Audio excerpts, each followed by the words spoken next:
Hey, Dr. Amy here, and in this video, I'm showing you 12 foods that help cancer cells die. You do not want to miss out on these foods that could keep you cancer-free. The food you eat matters. Whether you've just been diagnosed with cancer, years out from your cancer treatment, or even if you're high risk of developing cancer, we know that food matters when it comes to cancer. You can either fuel your cancer through your food or use your food to help fight against cancer. You need to get started with these foods right away. Starting with number 1, berries. Berries have long been established to protect against a variety of cancers. They're rich in antioxidants, vitamins, and fiber. It's the higher level of antioxidants and fiber in berries that truly lower your risk of cancer. Include more blueberries, blackberries, or raspberries in your nutrition. Of course, if you can eat them fresh, then that is best. But they're also really delicious frozen. That's a great option as well. There is no one magical food that's going to solve this problem. It just doesn't exist. What is far more important is the combination of foods that you eat together. Your overall nutrition and diet is what has the potential to lower your risk of cancer. That leads me to the second food that will help keep you cancer-free: citrus fruits. The concern around having low antioxidant levels is that your immune system is going to be compromised. With low antioxidant levels, you're more likely to catch the common cold or flu, but you're also more likely to have a cancer recurrence. Keeping your antioxidant levels up will help lower your risk of cancer. And citrus fruits are full of antioxidants. Antioxidants like vitamin C, which can help boost up your antioxidants and support your immune system. Oranges and lemon water were some of my favorite picks when I was completing my doctorate training at the University of Toronto. I knew the high stress levels were an issue for my body, so I needed to fuel it in order to perform for those long days at the hospital. Using citrus fruits helped me stay healthier for a longer period of time. Antioxidants have also been shown to be particularly helpful in cancers like stomach cancer, esophageal cancer, and colorectal cancer. The next food to include is garlic. Garlic contains compounds known as organosulfurs. These compounds have been associated with decreasing the risk of certain types of cancers. This is why you might commonly see garlic being used as a supplement among cancer survivors. How effective garlic is as a supplement for cancer survivors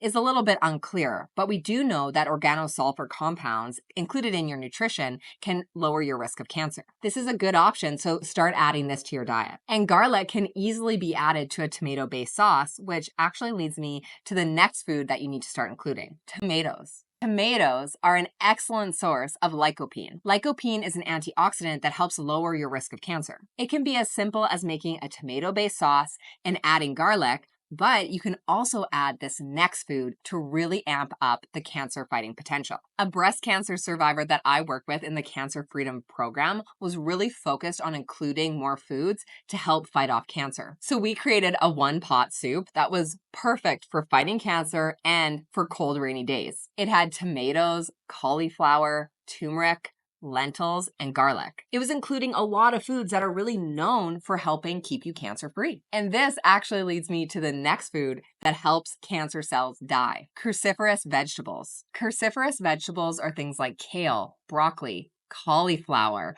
or even Brussels sprouts. These are all great options to add into your nutrition. Cruciferous vegetables include compounds called glycosinolates. These are known for lowering your cancer risk. But these vegetables are also very high in fiber, which has been proven to, again, lower your risk of cancer. We know that in cultures that eat higher amounts of fiber, they actually have lower rates of cancer. And the easiest way to eat more fiber is to simply eat more vegetables for cancer risk. This leads me to my next food that helps cancer cells die. That's leafy green vegetables. These are veggies like spinach, kale, Swiss chard, or other types of lean, leafy veggies. These foods are packed with antioxidants, fiber, vitamin C, which are all going to protect you against cancer cells. Eating after cancer should really focus on one core principle: to eat a plant-forward diet. Now, a plant-forward diet can still contain animal products, things like chicken, turkey, dairy, or seafood. But the majority of food that you eat should come from plants. There are several cancer prevention guidelines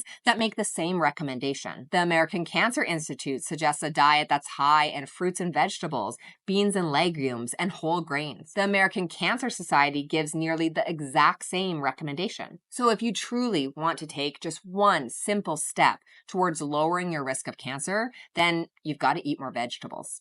The next food that helps prevent cancer is green tea. Green tea is thought to have many anti-cancer properties. It's specifically been shown to reduce the risk of breast cancer, colorectal cancer, and prostate cancer. Green tea is also very beneficial in recovering from chemo brain. If you're struggling with brain fog or mental clarity after cancer, then this is actually a great option for you. Many women find that they're unable to multitask, focus in conversations, or they can't quite recall facts as quickly as they could before cancer. This is often the result of what's commonly referred to as chemo brain. Now, chemo brain does have several contributing factors, and nutrition is definitely one of them. So we want to increase the amount of flavonoids in your diet, and green tea is an excellent source of flavonoids. So you can start working a cup of decaf green tea into your daily routine. The next food that you want to eat to help prevent cancer is seeds and nuts.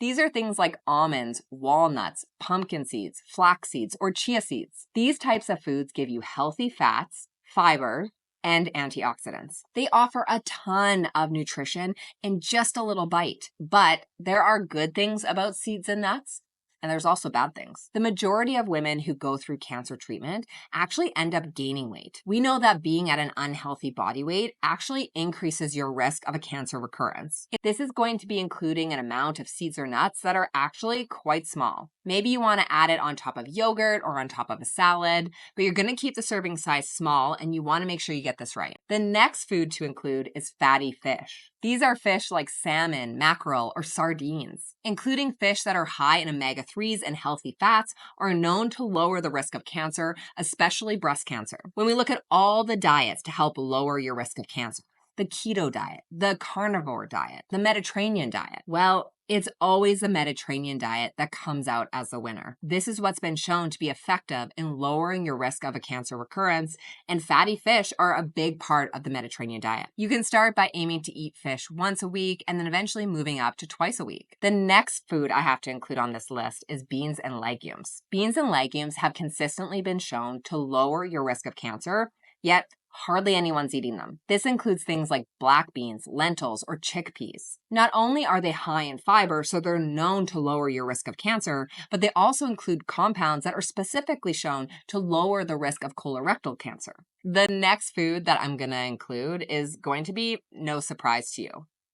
Whole grains. Whole grains are high in fiber, antioxidants, and vitamins. There's a clear pattern here. We know that certain things lower your risk of cancer, and we need to get antioxidants, fiber, vitamins, and minerals from various foods. But whole grains are a clear winner to help prevent cancer. Okay, but that leads me to this next food that helps kill cancer cells, turmeric. Now, overall, turmeric, or curcumin, which is the active ingredient in turmeric, is known for its anti-inflammatory and anti-cancer properties. It's known to reduce several different types of cancer. But the controversy comes with breast cancer survivors. Turmeric should not be taken if you're also taking tamoxifen. Curcumin makes tamoxifen less effective or even ineffective. This means turmeric might be a good choice for cancer survivors as long as you're not on tamoxifen. Okay, so now that you know about these 12 foods that help kill cancer cells, we now need to shift over to your exercise. You can lower your risk of a cancer recurrence by up to 59% if you hit targeted exercise levels. That's better than a lot of the drugs on the market.